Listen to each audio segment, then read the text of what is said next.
Good. So you were saying about that the technique that you like it because you use it. Yes, I use the mimic part. Like I also use the part where he says try to translate it in Spanish so they could understand what they wrote and how they wrote it. It's not the same, obviously, because in English you have another strategy to write the sentence, and in Spanish is different. It's like when you describe the color and they put a car. En español se pone al revés, y in English you put it the other way. Just be careful, Nayeli. My suggestion is be careful and not to break it to Spanish, right? That would be dangerous, or you know, it depends on your group. It depends on the institution. For example, if you work for me, it's 0 Spanish, okay? But maybe what you could do is cognates. You know what a cognate is? A called what? Cognate. C-O-G-N-E-A-T. Cognate. It's a word that sounds similar in Spanish than English. Let me explain. English has 17% of Latin. Okay, so many words such as, for example, information, información. It's it's a cognate. It's called cognate. And there are 2 types: true cognate and false cognate. True cognate is the one that is like, for example, información, information, and false cognate is, for example, exit and éxito. Right? It sounds similar, but it's not the same. Yeah. But what my suggestion is, instead of translating, why don't you go ahead and use cognates? For example, instead of saying choose the correct word, select the correct word, and so it might help you out, no? But other than that, I like it. What about you, Perlita? What did you like from the video? I like the part when the men use their fingers to explain the idea, and it's very useful.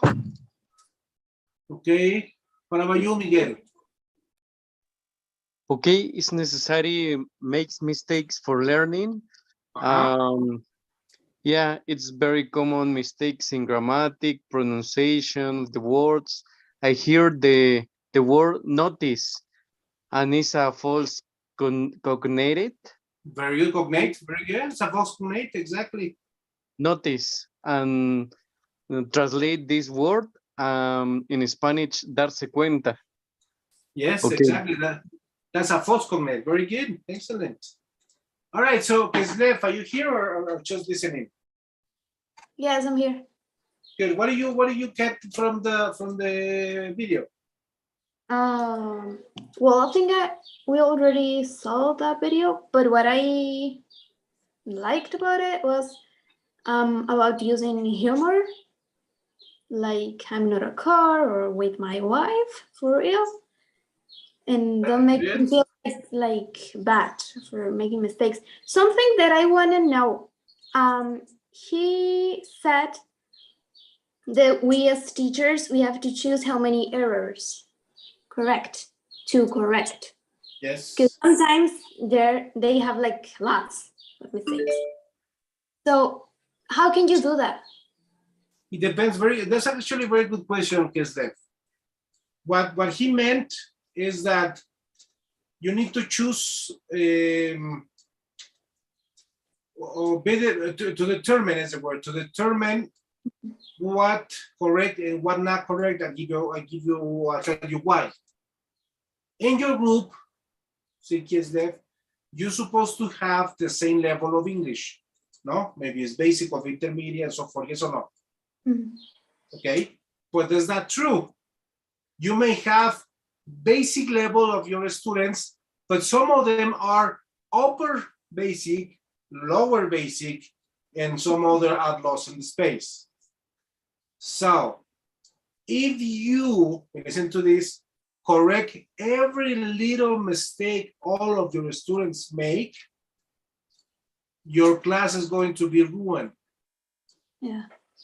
Okay, so you need to determine which ones are you going to correct. My suggestion is correct the ones that you are teaching. If you are, you know, let's say you're teaching simple past, pues you focus on the pronunciation of the past tenses, the spelling of the past tenses, the grammar rules of the past tenses, not vocabulary about vacations, not, Miss, ¿cómo se dice? Es que ayer mi abuelita se murió y bla, bla, bla. Okay.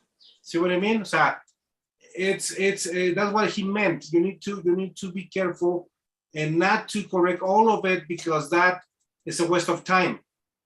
Yeah, and also secondly, they like super bad, like, oh, I don't know nothing. And yeah, exactly. Now, if that's a whole different story. If you have a student that is really lost in space, you need to tell your superiors. okay. And you say, hey, Juanito Perez is lost in the space and he's not getting anything from the class. That's a whole different story, Kismet. Okay. That means that he's placed in an incorrect level, or vice versa. He might be advanced, right? So then it's the opposite. He might not have mistakes, but you need to change the level because he's too basic for him, no? Yeah.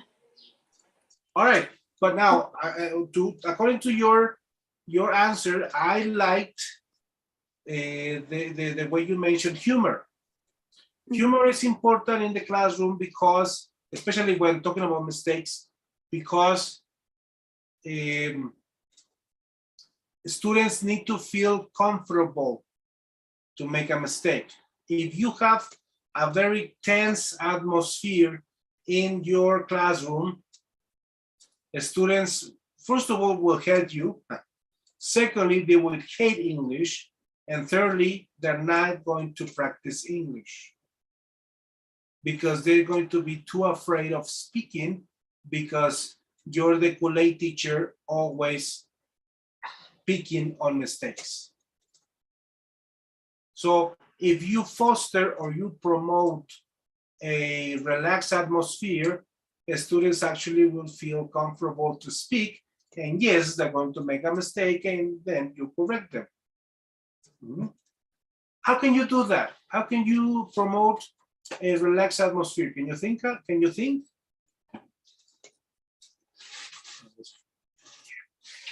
How can you promote yourself, Kislev? Yeah, first of all, we have to be relaxed ourselves as teachers, and they're gonna feel it, and we're gonna make them feel relaxed. Very good. Everything starts with you. If you walk into the classroom y Pelita se peleó con el novio y ya se dejaron y bueno, and so she has this vibe, you know, the energy and the attitude is contagious, right? So on the other hand, if Miguel, he had a really bad day, because, you know, we're humans and we will have bad days, honestly. But he has a good vibe and a good attitude, and he is relaxed and laughs. It's also contagious. So start with you. Leave your problems outside, no? I have it's called muletilla en español, I don't even know in English. When I make a mistake, ya ves, algunos dicen, ay, estaba viendo si prestabas atención, ¿no? Laugh. No, what I say is because I make mistakes, no? I say, you know what? I'm almost perfect and extremely sexy, but I make mistakes. And everybody laughs, you know? So, and then you promote the relaxed atmosphere. Very good observation, Kislev, because everything starts with you. If you are sad, if you are tense, if you are stressed, your class is going to be sad, stressed, and all the consequences, no? So teachers are actors, really. For real, teachers are actors. Teachers, they need to change masks every class, even though we feel like not teaching, just to put it a nice way, but we need to find a way to motivate ourselves. Find your motivations, okay? Find your motivations. In my case, my motivation, my personal, this is me, ojo. My motivation is to see my students progress, whether in English or in your case, in your abilities. For example, Perlita, I met Perlita, and I don't know if you know Perlita, she's a friend of ours. And I'm sorry to say this, but for me, it's un orgullo. Perlita worked for my school as a janitor.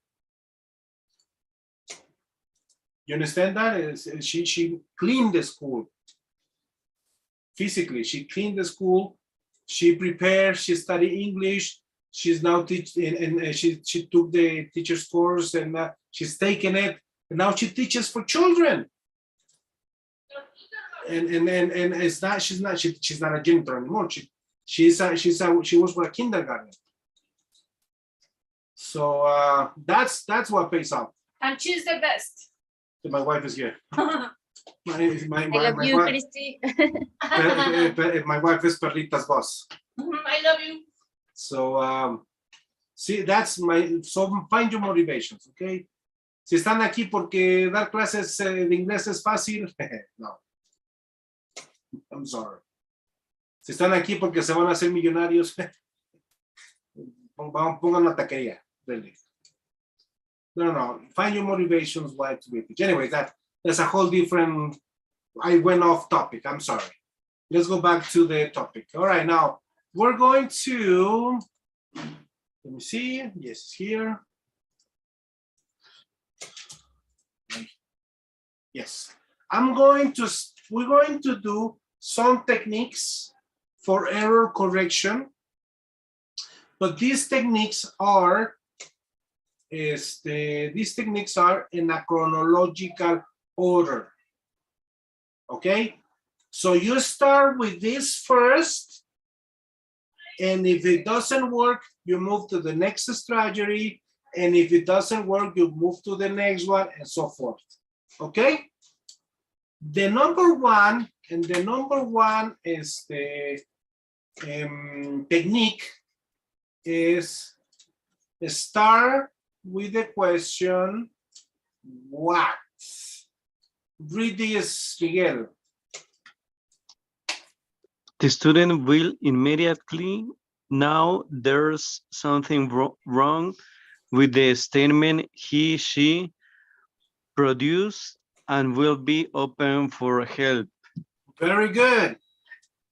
Teacher, I am an engineer. And you're like, what? What, Juanito? So at that time, Juanito's like, he knows that he made a mistake. Continue reading, Miguel. At this point, you should wait for the student to correct him, herself.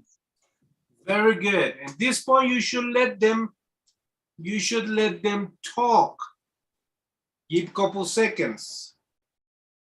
But what if Juanito is like, what? Yes, sabes, no? So you move to the next strategy. Nayeli, read it, please. Error correction techniques. Pinpoint error location. If your student doesn't realize where the mistake is, try to guide him, her, by repeating the statement yourself and stopping right before the missing or wrong word. Very good. So you start with the question, what? Juanito Perez says, what? So then you give an example, like the example here. I went shopping now. The teacher is what? And the student is what? So the teacher is, I went shopping. When? So you are telling that there is a mistake and you're telling where the mistake is. But then Juanito Perez is really stupid. No, just kidding. Juanito Perez is lost in the space, so you need to give in more clues. So you move to the next strategy or the next technique. Read this, Perlita. Use fingers. In the event that your students is still confusing forgetting a certain word, order, or tense, use your fingers to show them the right syntax or missing extra word they need in their statement. Very good. Show him the finger. Okay, that didn't come out right. So even though you want to, don't do that. But use fingers to like in the video. Remember the teacher? In the video, he used, do you have a car? And then he changes, are you a teacher? Same thing with the fingers. I am what? You are what? And then you assign a concept to a finger. Believe me, it works.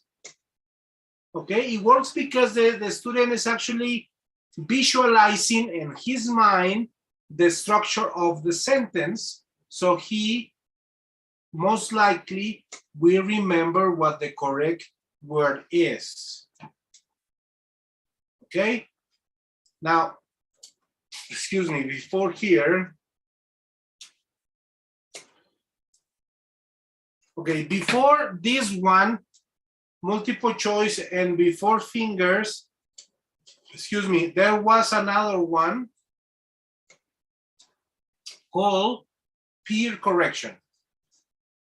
Peer as a P-E-E-R, peer correction. Peer correction means así de iguales, ¿no? For example, in the classroom, your peers son tus classmates. Or en tu, o si eres maestro, your peers is your colleagues, son los iguales, okay? Peer correction. It meant, you can Google it. Google peer correction in ESL or in EFL. Va a haber 1.5 million different pages. Find one, read it, and that's what it is. It means, like, for example, if Nayeli is make a mistake and I ask Nayeli what, Nayeli is what, I tell Nayeli, this is the, tell me here, Nayeli is lost in the space, I use the fingers, sorry, Nayeli is still lost in the space, so then I ask, okay, Perlita, can you help Nayeli? That is peer correction. However, some years from now, or some years ago, it was considered or might be considered bullying or might lead to bullying. So we were forced to take it off the program. Ya sabes, la generación de cristal y de mazapán y todo eso, ¿no? But anyways, it exists. Just be careful because children are mean. That's a reality. Ya sabes, por un lado está la niña de Miss, yo, acá, yo le digo, ¿no? Y todos, ay, that's considered bullying. Or you can even have the meaner girl así de, ay, Nayeli, no sabes nada, yo te digo. Well, in my days, eso era normal, ¿no? En my days, nada más te volteabas y decías te saludo de la porra y ya se acabó. Pero bueno, the new generation, pues es bullying y bla, bla, bla. Pero bueno, peer correction exists. Just be careful when you do it in your classroom or don't do it. Okay, so Juanito Perez is still stupid, still lost in the space. So then we move to the almost the last resource, and it's called multiple choice. Can you read this, Kislev? Oh, excuse me, you read Kislev. Now it's Nayeli. Oh, I already read, but I'll read it again. It's Kislev. Le toca Kislev. Oh, Kislev? Okay. Thank you, Kislev. Go ahead. Off you go. Provide multiple choice. This is an option for semi-modeling the right answer. Once you've tried the previous techniques and your student doesn't seem to solve correct, provide an easy, logical, multiple choice question to activate your student's memory. Example? Student, I am a engineer, teacher, A or N. So the example, teacher, I am a student. I am an engineer. And the teacher, what? The fingers, nothing. So entonces you provide a multiple choice and you go like a or an. And you emphasize, así de a or an en desape, ¿no? But guess what? Juanito Perez is still stupid. He's still lost in the space. So you do the last one. And I repeat, this is the last one. Not the first one. It's the last one. Your last resource ever. And I explain in a moment. Miguel, read it. Error correction techniques model. After you've gone through all of the correction techniques explained before, and your student still fails to understand her mistake, provide a straightforward correction and have him integrate these words to the statement. This should be your last resort. Okay, now I make a mistake in the second one. This should be your last resource. Okay, resorts de la playa. Sorry. Okay. Erase that, change that. So modeling is basically given the answer. Example, the student, she walked at home. So the teacher is what? O sea, go through all the techniques, nothing works. So the teacher is saying the answer. She works at home. Repeat. Okay? That's modeling. Modeling means giving the answer. Now, why is this the last resource? First of all, why teachers prefer this at the beginning?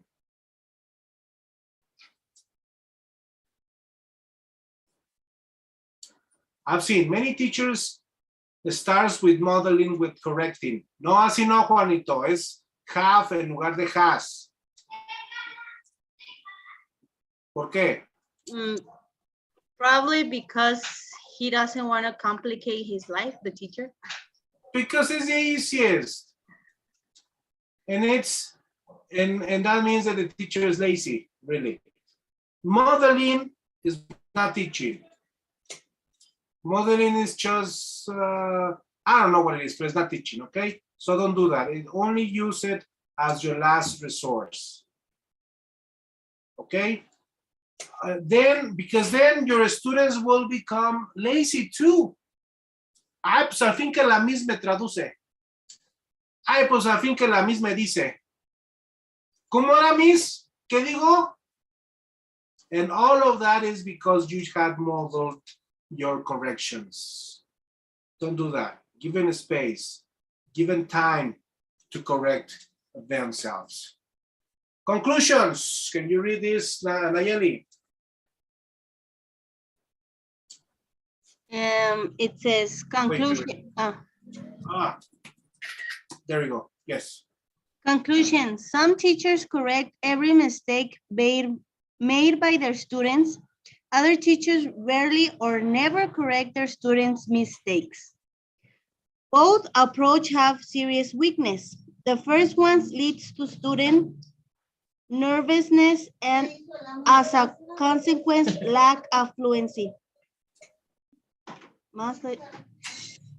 Sorry. The second one leads to student to speak, but whose English is hard to understand. Very good. So the teacher that is always speaking in every little mistake, you make your students nervous. On the other hand, the student that the teacher is very barco y le vale gorro como hablen, the students will be inclined to talk, but I don't know what they talk because English is not. So what is the conclusion? Number one, Miguel. When a student makes a mistakes, it usually counterproductive to say, no, that's wrong. Are you serious? How long did you say you've been studying English, etc.? It's often kinder to say, not bad, nearly, good try. That's an interesting mistake, etc. Exactly. According to the psychologist, erase no from your vocabulary. Don't say no. Ya no seas sarcástico. ¿A poco se hablas inglés? Don't do that. Okay, so you know it's better if you say good try or try again, good effort. You know, expressions like that, it will help your students to be open to talk. Continue, Perlita. Number two. Some say that you shouldn't laugh at the students' mistakes, but it sometimes breaks the mistakes taboo and make linguistic risks and disasters an acceptable part of the classroom culture. Very good. Laugh with it. Don't laugh at it, right? If you make a mistake, well, laugh at the mistake. Don't make fun of the person. That's a whole different story. Nayeli, number three. Okay. The ability to correct themselves when they make a mistake is an important one for students to develop. Encourage it and give them time to correct themselves. Very good. Again, give them time. Next one, Kislev. Once they've done the correction, have students repeat the statement again in order to integrate their correction to their learning process. This last step is very important. Good, good. Perlita, next one. It's much better for the students if they get into the habit of listening to themselves when they are speaking and correct themselves as they go along. Obviously, they won't be able to correct all the mistakes they make, but they will be able to correct a lot of them. Good. And finally, Miguel. As far as possible, correct mistakes anonymously. Do this by making notes of students' mistakes as you monitor, then putting them on the board later. Depends on the type of drill. Very good. So you have everybody talking, and then you write on the board the mistakes, you go over it, and it's easier because everybody understands and everybody is part of the correction. Okay, good. All righty. Good. Questions? No questions? Am I going too fast? That's good, no? Okay. I know Perlita and I know Nayeli is teaching. You're teaching, right, Nayeli? Bueno, sí, you're teaching. No sé si Moto E5 es Paola. Sí. Okay, Paola, I know you're teaching too. For homework, apply these techniques in your corrections. And then you tell us whether in WhatsApp, in an audio, in the WhatsApp, how did the students react and what was the result of you applying these techniques.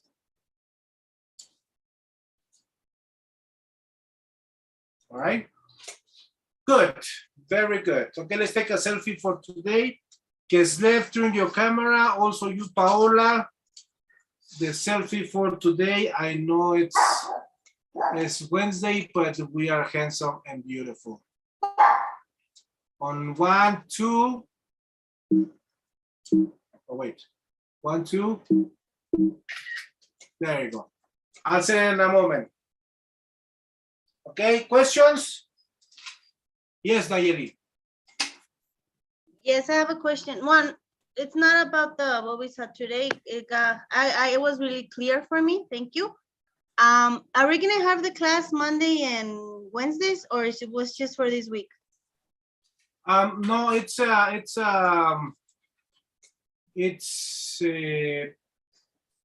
do you call it? Ya definido. Ah, okay, great. Okay, Yes. thank Sorry. you. That was my question. My mouse is gone. I don't know what happened to my mouse. Okay, yes, this is working. No, it's not working. Yes, there you go. Okay. So Paola dice, are you going to share the information? Yes, I'm going to share the information in a moment in the chat. Thank you very much. Have a nice day, nice week. Drink a lot, party a lot. Drugs, sex, everything. Like you, Perlita, you're too young. So I'll see you tomorrow, guys. Bye. Bye. Thank you. Bye. Thank you. Thank you, Miguel. Bye bye.